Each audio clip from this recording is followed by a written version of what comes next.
అవునండి. Balu old age home అండి. ఏమండి మొత్తం దాదాపుగా మంది 50 ఎకరాల్లో ఉందండి ఓల్డ్ ఏజ్ హోమ్ టోటల్. అన్ని రకాల స్పెషాలిటీస్ ఉన్నాయండి. All varieties.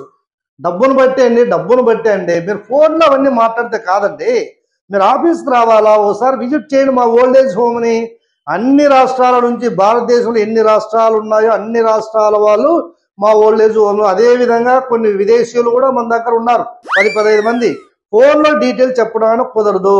మీరు రండి, ఆఫీస్కి రండి. సరే వేరే వాళ్ళు వచ్చారు, కస్టమర్లు వచ్చారు, మరీ మాట్లాడతాను. సార్ డోర్ ఓపెన్ చేసి రండి, డోర్ ఓపెన్ చేసి. సరేలేండి, మీరు రండి, ఆఫీస్కి రండి. సార్ నమస్తే సార్. నమస్తే అండి, కూర్చోండి. కూర్చోండి ఆయన, కూర్చోండి. నిదానం. ఎంత వయసు? 70 సార్. 70? చూస్తుంటే అప్పుడే తెలుస్తుంది 70 అని. 70 సంవత్సరాలు సార్. ఏంటి? అదేను మీది బాలు ఓల్డ్ ఏజ్ హోమ్ అని చెప్పి చూశాను సార్. ఎలా తెలుసుకున్నారు మీరు? యూట్యూబ్ లో చూశాను సార్. మీది యూట్యూబ్? ఒక వీడియో పోయింది, దాదాపు 4 కోట్ల వ్యూస్ పోయింది మాది. ఓల్డ్ ఏజ్ హోమ్ గురించి మొత్తం షూట్ చేసినారు టోటల్. ఇక్కడ ఉన్న అందరిలో ఇంటర్వ్యూ కూడా తీసుకున్నారు. వాళ్ళ ఛానల్లో అప్లోడ్ చేసుకుంటే 4 crores వ్యూస్ పోయింది. ఇండియాలో ఏ ఓల్డ్ ఏజ్ హోమ్ అన్ని వ్యూస్ పోలే, మాది పోయింది అనమాట. అవును. అందుకు మా ఫాదర్ సార్ రీసెంట్ గానే ఒక 6 నెలల క్రితం మా మదర్ కూడా అమ్మ మరణించింది. ఎక్కడ ఉండేదా మీరు? నేను పక్కన పల్లెలో ఉంటాం సార్, మా ఫ్యామిలీ మొత్తము. అయితే నేను మా నాయన బాగా నన్ను చదివిస్తున్నాడు. నేను అమెరికాలో ఉన్నాను. అమెరికాలో ఉన్నారా మీరు? ఎన్ని సంవత్సరాల నుంచి ఉన్నారు అమెరికాలో? దాదాపు 20 ఏళ్ళు అయింది సార్. అక్కడే ఉన్నాను. 20 ఏళ్ళు అయిందా? అక్కడే ఉన్నాను. ఎట్లా మీ స్టడీస్ ఎక్కడ జరిగినాయి? ఇక్కడే సార్. మన 1వ క్లాస్ నుంచి 10వ క్లాస్ 5వ క్లాస్ వరకు అనంతపురంలో చదివినాను. హాస్టల్లోనే చదివించాడు. 1వ తరగతి నుంచి 5 వరకు ఇక్కడ అనంతపురం హాస్టల్లో చదివినాను. తర్వాత మళ్ళీ వెంటనే విజయవాడలో వేసినాడు. 10వ తరగతి వరకు 6 నుంచి 10 వరకు విజయవాడ హాస్టల్లో వేసినాడు. తర్వాత మళ్ళీ ఇంటర్మీడియట్ కి వచ్చి హైదరాబాద్ కి వేసినాడు. హైదరాబాద్ 2 years అక్కడ హాస్టలే అక్కడే సార్. మళ్ళీ అయిపోతానే బెంగళూరులో బీటెక్ చేర్పించాడు. బీటెక్ 4 years అక్కడ మళ్ళీ హాస్టల్లోనే ఉన్నాడు. బాగా చదివించినాడు. ఆ ప్లేస్మెంట్ వచ్చింది. వెంటనే చెన్నైలో జాబ్ వచ్చేసింది. జాబ్ వస్తానే ఇంకా మా నాయన బాగా పెళ్లి చేసి ఒక జీతం తీసుకున్నాను సార్. 3 నెలల్లో అట్లే అమెరికాకి వెళ్ళిపోయినాను సార్. అక్కడ కంపెనీలో జాబ్ వచ్చింది. కంపెనీ జాబ్ వచ్చింది సార్. అక్కడ సెటిల్ అయినారు పూర్తిగా? సెటిల్ అయిపోయినాను సార్. అక్కడ ఇబ్బంది ఏం లేదు సార్. అక్కడ ఏం సమస్య ఏం లేదు అమెరికాలో? ఏం లేదు సార్, ఏం సమస్య. ట్రంప్ గారు చాలా గార్నక్రాలు చేస్తారంటే ఏం చేస్తారులేండి సార్. నాకు గ్రీన్ కార్డ్ వచ్చేసింది. ఏం కాదు. అవునా? కాదు, భారతీయులతో వాడు గార్నక్రాలు చేయకూడదు. మీరు ట్రంప్ గారు భయపడద్దండి. మీరు లేదు ఏమొచ్చినా మేము ఉన్నాం ఇండియాలో మీకు సపోర్ట్ గా. ఏదో 4 వస్తుంది, ఒక్క సెకండ్ మళ్ళీ మాట్లాడదాంలే. చెప్పండి. అదే సార్, ఇప్పుడు మీ దగ్గర ఎలాంటి ఫెసిలిటీస్ ఉన్నాయి? మా నాన్నని ఇక్కడ ఓల్డ్ ఏజ్ హోమ్ లో పెట్టిపోదాము అనుకుంటున్నా. నాకు చేత కాదు. మన బాలు ఓల్డ్ ఏజ్ హోమ్ మొత్తం 50 ఎకరాల్లో ఉంది. 50 ఎకరాలు మొత్తం 50 ఎకరాస్ ఉంది మొత్తం. గ్రేట్. ఈ 50 ఎకరాల్లో 10 ఎకరాలు, ఒక 2.5 ఎకరా, 2.5 ఎకరా, ఒక 3.5 ఎకరా మొత్తం డివిజన్ చేసేసి రూమ్లన్నీ కట్టేసినాం టోటల్. అవేవి డిలక్స్ రూమ్స్, 300 డిలక్స్ రూమ్స్ ఉన్నాయి. మళ్ళీ సూపర్ లగ్జరీ రూములు ఉన్నాయి, అవోగా 200 ఉన్నాయి. మళ్ళీ ఇవి సూట్ రూమ్లు ఉన్నాయి. సూట్ రూములు దాదాపుగా అవోగా 300 ఉన్నాయి. మొత్తం 10 ఎకరాల్లో కూడా రూమ్లు కట్టేసినాం. ఒక 10 ఎకరాలు వచ్చి గార్డెనింగ్ ఉంది. గార్డెనింగ్ ఓకేనా? అదే అనమాట. అంటే ఇది ఎట్లా సార్? మీరు డీలక్స్ రూమ్లు అంటారు, సూట్లు అంటారు, పేమెంట్ ఎట్లుంటాయి, ఫెసిలిటీస్ ఎలా ఉన్నాయి? అట్లా అంటావా? డిలక్స్ రూమ్ అనుకోండి, దానికి నెలకి 20,000 కట్టాలి. 20,000? 20,000. దాంట్లో రూమ్ ఉంటుంది, ఒక మంచం ఉంటుంది, బెడ్ ఉంటుంది, ఒక ఫ్యాన్ ఉంటుంది. ఇంకా అన్ని ఫెసిలిటీస్ మా వాళ్ళు వచ్చి సర్వీస్ చేస్తుంటారు. టైం టు టైం టిఫిన్ ఇవ్వడం కానీ, భోజనాలు కానీ, వీలైతే టాబ్లెట్స్ ఏంటంటే చేస్తారు. అది డిలక్స్. సూపర్ డిలక్స్ అనుకోండి, అది మంత్లీ 30,000 అనమాట. Okay, super deluxe 30,000. దాంట్లో వచ్చి కూలర్ ఉంటుంది, ఫ్యాన్ ఉంటుంది, 2 ఉంటాయి. కూలర్ ఉంటుంది, ఫ్యాన్ 2 ఉంటాయి. బెడ్ ఉంటుంది, దాంట్లో కూడా సేమ్. మళ్ళీ ఇంకా టాబ్లెట్స్ కానీ మంచి చెడ్డ ఉండొచ్చు. అదే కాకుండా వీళ్ళు ఇంకా 10 ఎకరాలు మొత్తం అంతా గార్డెన్ ఉంది. వాళ్ళ వాకింగ్ అవన్నీ, స్విమ్మింగ్ పూల్ కూడా అన్ని ఉన్నాయి. అవునా సార్? సూపర్. ఇది సూట్లు ఉన్నాయి. సూట్లు వచ్చి నెలకు 40,000, 40,000 మంత్. చాలా తక్కువ రేటు, రీజనబుల్ రేట్. మా బాలు ఓల్డ్ ఏజ్ హోమ్ అన్ని రీజనబుల్ రేట్లే ఉన్నాయి. ఇదే బయట అనుకో 70,000, 80,000, లక్ష కూడా తీసుకుంటారు. మనం ఏమంటే ప్రజలకు సర్వీస్ చేయాలా, 2 రోజులు ఉండి పోయే వాళ్ళం, పైకి ఏమైనా ఎంట కట్టుకొని పోతామా, ఏమి తీసుకొని పోం కాబట్టి అన్ని అందుబాటులో ఉన్నాయి. ఇది ఇప్పుడు మనం సూట్ రూములు అంటున్నాం కదా, ఆడ ఒక ఫ్యాన్ ఉంటుంది, ఒక కూలర్ ఉంటుంది, ఏసీ ఉంటుంది, డబుల్ కాట్ మంచం ఉంటుంది, ఒక టీపాయ్ ఉంటుంది, న్యూస్ పేపర్లు, మళ్ళీ అన్ని న్యూస్ పేపర్లు 2 తెలుగు, 1 ఇంగ్లీష్, అవి కూడా తెచ్చి పెట్టంటాం అనమాట. పర్లేదు అయితే సార్. మళ్ళీ యాడ్ చేయండి చెప్పాలని మీరు మాకు ఇదే సూటే చేయండి సార్, ఏం పర్వాలేదు. సూటే చేయండి, 40,000 నేను పే చేస్తాను. ఫోన్ పే ద్వారా ఆన్లైన్ లో పంపించేస్తానండి అక్కడ నుంచి మీకు. సూట్ రూమే చేద్దాము. సూట్ రూమ్ లో మంచి స్పెషాలిటీస్ ఉన్నాయి. టైం టాబ్లెట్స్ గానీ, వాళ్ళకి ఏమో రాగి ముద్ద అంటే రాగి ముద్ద, అన్ని మొత్తం అన్ని కూడా ఉన్నాయి. జాయిన్ చేస్తారా? జాయిన్ చేసి 4 లక్షలు వచ్చి డిపాజిట్ కట్టాలా. మంత్లీ 40,000.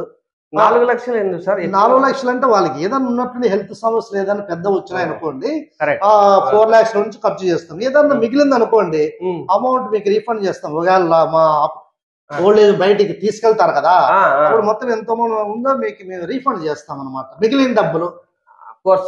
జరుగుతుంది, జరగకపోదు. ఒకవేళ ఏదన్నా రిస్క్ అయితే, అవును, మీ బాలు ఓల్డ్ ఏజ్ హోమ్ లో మేము అందుబాటులో ఉన్నాం కదా, అంటే మరణిస్తే అప్పుడు ఎలా చేస్తారు? అవునా, ఇప్పుడు మనం 10 ఎకరాలు ఉంది కదా, మొత్తం బాలు ఓల్డ్ ఏజ్ హోమ్ లో 50 ఎకరాలు, అందులో 10 ఎకరాలు వచ్చి ఓన్లీ శ్మశానానికి పెట్టాం. 10 ఎకరాలు బరాలు గ్రామం, 10 ఎకరాలు. మా తా ఉండే వాళ్ళ తల్లిదండ్రులు, వాళ్ళ పిల్లలంతా ఎవరు ఆస్ట్రేలియా, న్యూజిలాండ్, అమెరికా, ఇల్లే ఉండేదంతా ఎక్కువగా. వాళ్ళు ఒకవేళ మరణిస్తే రావచ్చు, రావచ్చు. 10 మందికి ఒకరు వస్తున్నారు. 9 మంది ఏం చేస్తాను, ఫోన్లోనే మేము రాలేంలేండి, అమౌంట్ ఎంతో చెప్పండి, మేము నీకు ఫోన్ పే చేసేస్తాము, లేదా బ్యాంక్ లో క్రెడిట్ చేస్తాం అంటారు. అంటే దానికి కూడా మీరు ప్యాకేజ్ మొత్తం 10 ఎకరాలు శ్మశానం అంటున్నా కదా, ఆ శ్మశానం మళ్ళీ 5 భాగాలు చేసినాం. 5 భాగాలు, 2 ఎకరాలు 2 ఎకరాలు 2 ఎకరాలు 2 ఎకరాలు అని 5 భాగాలు చేసినామంట. ఆ 5 భాగాల్లో మనం దాదాపుగా 50,000 రూపాయల నుంచి 50 లక్షల వరకు ఉన్నాయి. అంటే మనం సంస్కారాలు, అంతిమ సంస్కారాలు చేయాలి కదా. కొంతమంది ఏమంటారు, మా తాను డబ్బులు లేవు, 50,000 తీసుకుంటామంటారు. 50,000 అనుకోండి, మరణించినారు అనుకో, మా టెండర్లు వస్తారు, వర్కర్లు ఎత్తుకొని పోతారు, 2 వచ్చి ఆడ గుంత దువ్వింటాం 2 ఎకరాలు, పడేస్తారు, మట్టి కప్పేసి రాళ్ళు పెడతారు, అది 50,000 అయిపోతుంది. కొంతమంది అట్లా కాదు, 10 లక్షలు అనుకోండి. 10 లక్షలు అంటే ఒక 10 మంది వస్తారు, ఆడోళ్ళు 10 మంది, మగోళ్ళు 10 మంది, ఏడవాడు ఆడు, పూలు వాళ్ళు మావే, అన్ని మావే. వాళ్ళకి ఒక పాలరాతితో బాగా ఒక సమాధి కట్టేసి ఆ టైప్ ఒకటి. లేదు మేము 50 లక్షలు అనుకోండి, అది పెద్దది, అదే పని 5 సెంట్లు పెట్టాలి. 5 సెంట్లో మేము బాగా అన్ని కార్యక్రమాలు, ఆడోళ్ళు 50 మంది, మగవాళ్ళు 50 మంది, పూలు మాల్లో కూడా భయంకరంగా బెంగళూరు నుంచి తెప్పిస్తాం. పూలన్నీ వేసేసి వాళ్ళే ఏడుస్తారనమాట. మనకి అన్ని స్పెషాలిటీస్ ఉన్నాయి, మీకు ఏది కావాలంటే అది. అప్పుడు ఏదైనా జరుపుకోవడం జరిగితే మేము ఫోన్ చేస్తాం, వీలైతే రండి, వస్తాము. లేదనుకోలేదు, మేము అమెరికాలో ఉన్నాం, రాలేము, ఫ్లైట్ టికెట్లే దాదాపు 3-4 లక్షలు కావాలా, అంత డబ్బు ఊరికే వేస్ట్, మేము వచ్చేమో నాకేమో ప్రాణం వస్తుందా మా నాన్నకి అంటారు కొంతమంది. అయ్యా మీ నాన్న చచ్చిపోయినాడు, మీ అమ్మ చచ్చిపోయింది, రండి అంటే, మేము వస్తే కాక మా అమ్మకి ప్రాణం వస్తుందా, మేము వస్తే కాక ఏమన్నా మా నాన్న ప్రాణంతో రాలేడు కదా, అందుకని డబ్బు కట్టేస్తాము, మీరే కావాల్సింటే ఇంత అంటారు. ఆ రోజు మీరు ఎంత డబ్బు ఇస్తే దాన్ని బట్టి మేము ప్లాన్ చేస్తాం. ఏమైనా నెలకి 40,000 షూట్ లో బుక్ చేసినాను, సార్ దగ్గర ఉండిపో, నాకు ఫ్లైట్ టైం అవుతుంది, నేను పోయి వస్తా. ఇంకా కాదప్పా, నేను నిడిచి ఉండలేమునప్పా, నేను నిడిచి ఉండలేము సుధాకరా.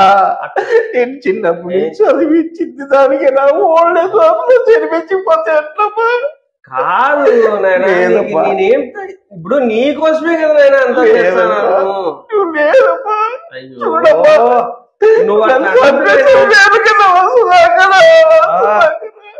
లేదు నైనా, నీకోసమేనైనా నేను చేస్తానని అంటాను.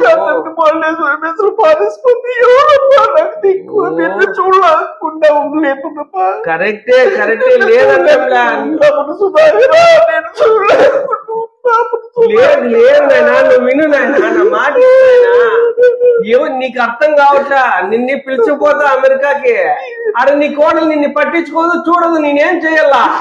ఈడ ఏదో 40,000 రూపాయలు నెలకి నేను పంపిస్తా కదా, హ్యాపీగా ఉండు నువ్వు ఈడ. మా నాయన బాగుంటాడని అనుకుంటున్నా నేను. నన్ను చంపేసి పాత పెట్టండి. అంత మాట అనొద్దు నాయన, అంత మాట అనొద్దు నాయన. నాయనా టైం అవుతుంది నాయన, ఫ్లైట్ కి వెళ్ళిపోతాను నాయన. నేను ఏమనుకో బాలు సార్, బాగా చూసుకోండి సార్. ఉండు నాయన, ఉండు నాయన, ఉండు నాయన. పెద్దనా ఏం బాధపడదు లేదు. మీ ఇల్లు ఉందంటేనే బాలు ఓల్డ్ ఏజ్ హోమ్ అనేది ఫేమస్ ఇండియాలో. నువ్వేం వరి కావద్దు, సరేనా? ఏం వరి కావద్దు. కాదు పెద్దనా, మీ అబ్బాయి కూడా అమెరికాలో ఉన్నాడు కదా, బాగా చదివించినావు. 1వ తరగతి నుంచి 5వ తరగతి వరకు అనంతపూర్ హాస్టల్లోనే పెట్టావు బాబుని, అవునా? అంటే కేవలం 1వ తరగతి పాపం అప్పుడు ఒక 5 సంవత్సరాలు ఉంటాయి అంతే కదా. 5 సంవత్సరాలు నువ్వు ఆ పిల్లవాడిని 1వ తరగతి అంటే 5 సంవత్సరాల పిల్ల హాస్టల్లోకి వేసినప్పుడు మీ అబ్బాయి కూడా, మీ కొడుకు కూడా నిన్ను చేతులు పట్టుకొని బ్రతిమాల పోయింటాడు.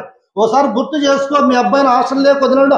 ఆ పసికందమ్మ, నానా నేను హాస్టల్లో వేయొద్దు, నేను ఇంట్లో ఉండి చదువుకుంటాను, ఊర్లో ఉండి చదువుకుంటానని ఎంత బ్రతిమాల పోయింటాడు. ఆ రోజు నువ్వేమన్నా అనింటావు మీ కొడుకుతో, నా కోసం కాదురా, నీ కోసం, నీ భవిష్యత్తు కోసం నేను హాస్టల్లో వేసిండేదని నువ్వు ఎన్నో నీతులు చెప్పింటావా లేదా? పోనీ 1 to 5th పెట్టావు. మళ్ళీ ఏం చేసినా 6 నుంచి 10 వరకు విజయవాడ హాస్టల్లో పెట్టావు. ఆడు కూడా పాపం ఎంతో కుమిలిపోయింటాడు కదా పిల్లవాడు హాస్టల్లో. అమ్మ గుర్తొచ్చింటుంది, నాన్న గుర్తొచ్చింటాడు. ఆ రోజు బ్రతిమాలింటాడు, నన్ను ఇక్కడ పెట్టొద్దు నాన్న, హాస్టల్లో ఊరికి పిలుచుకోను పోని ఎంతో బ్రతిమాలింటాడు. ఆ రోజు నువ్వేమనింటావు? నాయన నీ కోసమే, నీ భవిష్యత్తు కోసమే, మా కోసం కాదు, మీ అమ్మ కోసం కాదు అని చెప్పింటావా లేదా? మళ్ళా నువ్వు ఇంటర్మీడియట్ ఆడ చేర్పించినావు, హైదరాబాద్ హాస్టల్లో పెట్టావు. ఆడా 2 years ఎంత కుమిలిపోయింటాడు ఆ పిల్లవాడు. మళ్ళీ బీటెక్ ఎక్కడ చదివించారు మీరు? బెంగళూరులో 4 సంవత్సరాలు చదివించారు. అంటే మొత్తం అబ్బాయి 5వ తరగతి నుంచి చదువు అయిపోయేంత వరకు మీతో గడిపిండేది లేదు. ఎంత కుమిలిపోయింటారు. తర్వాత ఏదో చెన్నైలో ఉద్యోగం వచ్చిందంటే మళ్ళీ అమెరికా ఏదో కంపెనీలో వచ్చింది, అమెరికాకి వెళ్ళిపోయారు, అక్కడే సెటిల్ అయినారు. ఈ రోజు మీ అబ్బాయి వచ్చాడు ఓల్డ్ ఏజ్ హోమ్ లో జాయిన్ చేసినాడు నిన్ను, ఎందుకంటే ఒంటరిగా ఉంటావని. నువ్వు అబ్బాయి నీ చేతులు పట్టుకొని నువ్వే గుర్తొస్తావు, నిన్ను చూడకుండా ఉండలేవు, నన్ను ఓల్డ్ ఏజ్ హోమ్ లోకి వేస్తావంటే అది ఎట్లయితుంది? మళ్ళీ ఒక 40 సంవత్సరాల క్రితమో 50 సంవత్సరాల క్రితం 1వ తరగతి హాస్టల్లోకి వేసాడు నీ కొడుకు, నీకు అంటే 100 రెట్లు బాధపడి ఉంటారు. నువ్వు ఆ రోజు అర్థం చేసుకున్నావా? మీలాంటి తల్లిదండ్రులు అంతా మా ఓల్డ్ ఏజ్ హోమ్ లో ఎవరు ఉండేది తెలిసినా, ఫస్ట్ క్లాస్ లో పిల్లలంతా హాస్టల్లోకి వేసి వాళ్ళ మొఖాలు దుడుకోకుండా, మావాడు ఆస్ట్రేలియాలో చదవాలి, అమెరికాలో చదవాలి, కోట్లు సంపాదించాలనే వాళ్ళు మొత్తం మా హాస్టల్లో అంతా వాళ్ళే ఉన్నారు, అంత కోటీశ్వర్లే. ఆస్ట్రేలియాలో కొంతమంది, అమెరికాలో కొంతమంది, న్యూజిలాండ్ లో కొంతమంది, ఎక్కడ విదేశాల్లో ఉండేవాళ్ళే. మొత్తం మా ఓల్డ్ ఏజ్ అంతా ఓల్డ్ ఏజ్ హోమ్ పెట్టిండేది మీ ఇలాంటి వాళ్ళ కోసమా? అదే నువ్వు ఏదన్నా లోకల్లో ఈ ఊర్లో స్కూల్ ఉంటుంది కదా, స్కూల్లోకి వేసింటే ఇంట్లో అన్నం తిని ఇంటికి వచ్చి అమ్మా నాన్నతో గడిపించేవాళ్ళు కదా, అవన్నీ మీరు చేయలే. ఈ రోజు మళ్ళీ ఓల్డ్ ఏజ్ హోమ్ లేక ఎంత బాధపడితే ఏమొస్తుంది? నీ కంట్లో నీళ్లు దుంకుతున్నాయి చూస్తే నాకే బాధ అవుతుంది. కానీ ఆ పిల్లల్ని హాస్టల్లోకి వేసేవాళ్ళు మాత్రం మీరేం ఆలోచన చేయరు కదా. తప్పది ఏం చేసేకి లేదు. మార్పు రావాలా, సొసైటీలో మార్పు రావాలా.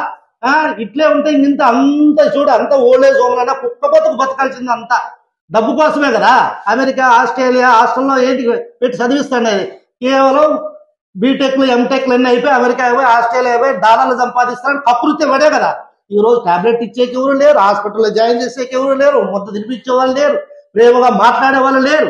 ఇట్లాంటి ఓల్డ్ ఏజ్ హోమ్ లే గతి. అవునా కదా? రా టైం అవుతుంది, టిఫిన్ టైం అవుతుంది, పదరా. ఏడ్సద్దురా.